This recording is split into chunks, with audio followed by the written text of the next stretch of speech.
इस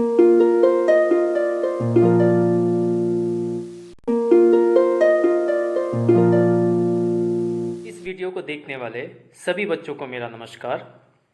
आज हम मिठाई वाला पृष्ठ संख्या 23 से आरंभ करेंगे, जो इस पाठ का दूसरा भाग है। 6 महीने बाद नगर भर में 2-4 दिनों से एक मुरली वाले के आने का समाचार फैल गया। लोग कहने लगे, भाई वाह, मुरली बजाने में वह एक ही उस्ताद है। मुरली बजाकर गाना सुनाकर वह मुरली बेचा भी करता है, सो भी 2-2 पैसे में। भला इसमें उसे क्या मिलता होगा? मेहनत भी तो न आती होगी। एक व्यक्ति ने पूछ लिया, कैसा है वो मुरली वाला? मैंने तो उसे नहीं देखा। उत्तर मिला, उम्र तो उसकी अभी अधिक न होगी, यही 30-32 का होगा। दुबला पतला गोरा युवक, बीकानेरी रंगीन साफा बांधता है। वही तो नहीं जो पहले खिलौने बेचा करता था? क्या वह पहले खिलौने भी बेचा करता था? मेरे प्यारे बच्चों, यह जो अनुच्छेद है, यह इस कहानी का दूसरा भाग है, जिसमें 6 महीने बीत जाते हैं और उसके बाद नगर में हलचल मच जाती है कि 2-4 दिन से कोई व्यक्ति है जो मुरली बजा बजा कर मुरली बेचा करता है, और लोग उसकी तारीफ भी कर रहे कि भाई वाह, कितना सुंदर मुरली बजाता है। वह मुरली बजाने में एक उस्ताद है। उस्ताद यानी माहिर। लोग उसके बारे में ये भी बात कर रहे हैं कि वह मुरली बजाकर गाना सुनाकर मुरली भी बेचा करता है, वो भी बहुत ही सस्ते में, सिर्फ 2-2 पैसे में। लोग ये भी कह रहे हैं कि भला इसमें उसको क्या मिलता होगा? वह जितना दिन भर मेहनत कर रहा है, वह मेहनत के पैसे भी तो इसमें नहीं आती होगी उसकी। उसी में से एक व्यक्ति पूछ लेता है कि वह मुरली वाला देखने में कैसा है? तो उस व्यक्ति को जवाब मिला कि उसकी उम्र अभी ज़्यादा नहीं होगी, यही कोई 30 या 32 साल का दुबला पतला गोरा आदमी है, जो अपने शरीर पर बीकानेरी रंगीन कपड़ा पहनता है। बीकानेरी अर्थात राजस्थान का एक कपड़ा है। तो एक व्यक्ति कह रहा है कि कहीं यह वही तो नहीं जो पहले खिलौने बेचा करता था? तो दूसरा व्यक्ति कह रहा है कि क्या वो पहले खिलौने भी बेचा करता था? अगला अनुच्छेद, हाँ, जो आकार प्रकार तुमने बतलाया उसी प्रकार का वह भी था। तो वही होगा, पर भाई है वह एक उस्ताद। प्रतिदिन इसी प्रकार उस मुरली वाले की चर्चा होती। प्रतिदिन नगर की प्रत्येक गली में उसका मादक मृदुल स्वर सुनाई पड़ता, बच्चों को बहलाने वाला, मुरलिया वाला। रोहिणी ने भी मुरली वाले का यह स्वर सुना। तुरंत ही उसे खिलौने वाले का स्मरण हो आया। उसने मन ही मन कहा, खिलौना वाला भी इसी तरह गा गा कर खिलौने बेचा करता था। रोहिणी उठकर अपने पति विजय बाबू के पास गई। जरा उस मुरली वाले को बुलाओ तो चुन्नू मुन्नू के लिए ले लूँ। क्या पता यह फिर इधर आए ना आए। वे भी जान पड़ता है, पार्क में खेलने निकल गए हैं। उस व्यक्ति ने यही कहा कि जो तुमने उसका हुलिया बताया, जो रंग रूप आकार बताया, उससे तो बिल्कुल यही लगता है कि वही होगा जो पहले खिलौने लेकर आया करता था। तो पहला व्यक्ति कह रहा है कि हाँ, तब वही होगा भाई, पर जो भी हो वह मुरली बजाने में बहुत ही उस्ताद है। इसी तरह से हर दिन उसकी चर्चा होती नगर में। हर दिन उसका जो मीठा स्वर है, मीठा आवाज़ है, हर एक गली में सुनाई पड़ता, और वह कहता कि बच्चों को बहलाने वाला मुरलिया वाला, इस बार वह मुरली वाला बनकर आया है। रोहिणी ने भी उस मुरली वाले की जो स्वर है, जो ध्वनि है, जो आवाज़ है, वह सुना, और उसको तुरंत खिलौने वाले की याद आ गई, और वह मन मन में सोचने लगी कि खिलौना वाला भी इसी तरह से गा गा कर खिलौने बेचा करता था। रोहिणी एक दिन उठकर अपने पति विजय बाबू के पास गई और कहती है कि ज़रा उस मुरली वाले को बुला लीजिए, तो अपने बच्चे चुन्नू और मुन्नू के लिए मुरली ले लें। क्या पता यह मुरली वाला फिर यहाँ पर आए या ना आए। ऐसा लगता है कि ये बच्चे भी खेलने के लिए पार्क में निकल गए हों। अगला अनुच्छेद, विजय बाबू एक समाचार पत्र पढ़ रहे थे।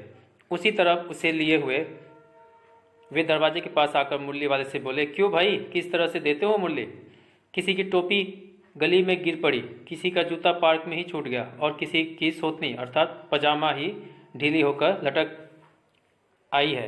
इस तरह दौड़ते हाँफते हुए बच्चों का झुंड आ पहुंचा। एक स्वर में सब बोल उठे, हम भी लेंगे मुरली और हम भी लेंगे मुरली। जब रोहिणी ने अपने पति से कहा कि मुरली वाले से मुरली अपने बच्चों के लिए ले ले, तो विजय बाबू समाचार पत्र हाथ में लेकर बाहर निकल गए और दरवाजे के पास जाकर बोले मुरली वाले से कि मुरली वाले भाई, तुम किस तरह से मुरली देते हो, अर्थात कितने पैसे में मुरली देते हो। वहीं दूसरी ओर बच्चों की जो हालत है वह ऐसी है कि किसी की टोपी गली में गिर पड़ी है, किसी का जूता पार्क में ही छूट गया है, किसी का पैजामा ढीला होकर लटक गया है अर्थात सरक गया है, और वह दौड़ते हाँफते बच्चों का झुंड वहाँ पर आ जाता है और एक ही स्वर में एक ही आवाज़ में सारे बच्चे बोल उठे हैं मुरली वाले को कि हम भी मुरली लेंगे, हम भी मुरली लेंगे। अगला अनुच्छेद, मुरली वाला हर्ष गदगद हो उठा, बोला सबको देंगे भैया, लेकिन जरा रुको, ठहरो, एक एक को देने दो, अभी इतनी जल्दी हम कहीं लौट थोड़ी ही जाएंगे, बेचने तो आए ही हैं और है भी इस समय मेरे पास एक दो नहीं पूरे 57। हाँ बाबूजी, क्या पूछा था आपने, कितने में दी?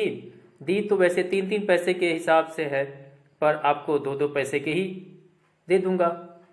विजय बाबू भीतर बाहर दोनों रूपों से मुस्कुरा दिए, मन ही मन कहने लगे, कैसा है, देता तो सबको इसी भाव से है, पर मुझ पर उल्टा एहसान लाद रहा है। फिर बोले, तुम लोगों की झूठ बोलने की आदत होती है, देते होगे सभी को 2-2 पैसे में, पर एहसान का बोझ मेरे ऊपर लाद रहे हो। मुरली वाला एकदम अप्रतिभ हो उठा, बोला, आपको क्या पता बाबूजी कि इनकी असली लागत क्या है। यह तो ग्राहक का दस्तूर होता है कि दुकानदार चाहे हानि उठाकर चीज क्यों ना बेचे, पर ग्राहक यही समझते हैं कि दुकानदार मुझे लूट रहा है। आप भला काहे को विश्वास करेंगे, लेकिन सच पूछिए तो बाबूजी, असली दाम 2 ही पैसा है, आप कहीं से 2 पैसे में ये मुरली नहीं पा सकेंगे। मैंने तो पूरी 1000 बनवाई थी, तब मुझे इस भाव पड़ी है। विजय बाबू बोले, अच्छा मुझे ज़्यादा वक्त नहीं, जल्दी से 2 ठो निकाल दो। 2 मुरलियाँ लेकर विजय बाबू फिर मकान के भीतर पहुंच गए। मुरली वाला देर तक उन बच्चों के झुंड में मुरलियाँ बेचता रहा। उनके पास कई रंग की मुरलियाँ थी, बच्चे जो रंग पसंद करते मुरली वाला उसी रंग की मुरली निकाल देता। यहाँ लेखक यह लिख रहा है कि बच्चों का झुंड देखकर जो मुरली वाला है बहुत खुश हो जाता है और सबको कहता है कि भैया सबको देंगे, सबको देंगे, कोई जल्दीबाजी करने की ज़रूरत नहीं है, एक एक करके देने दो, अभी मैं इतनी जल्दी नहीं चला जाऊंगा, बेचने के लिए आया हूँ मुरलिया और मैं बेच के ही जाऊंगा, और मेरे पास 1-2 नहीं है कि कम पड़ जाएंगे, मेरे पास पूरे 57 है, 57 यानी 50 और 7 57, 57। बच्चों से बात करने के बाद मुरली वाला विजय बाबू से पूछता है कि हाँ बाबूजी, आप यही पूछ रहे थे कि मैं यह मुरलिया कितने की देता हूँ। तो मुरली वाला जवाब दे रहा है विजय बाबू को कि वैसे तो मैं 3-3 पैसे के हिसाब से देता हूँ, पर आपको मैं 2-2 पैसे का ही दे दूंगा। इस पर विजय बाबू भीतर से और बाहर से मुस्कुरा देते हैं और मन ही मन कहने लगते हैं कि कैसा है यह बेचने वाला मुरली वाला कि सबको देता है 3-3 पैसे का, पर मुझे 2 पैसे का बोलकर ऐसा लग रहा है कि मेरे ऊपर यह कोई एहसान कर रहा है।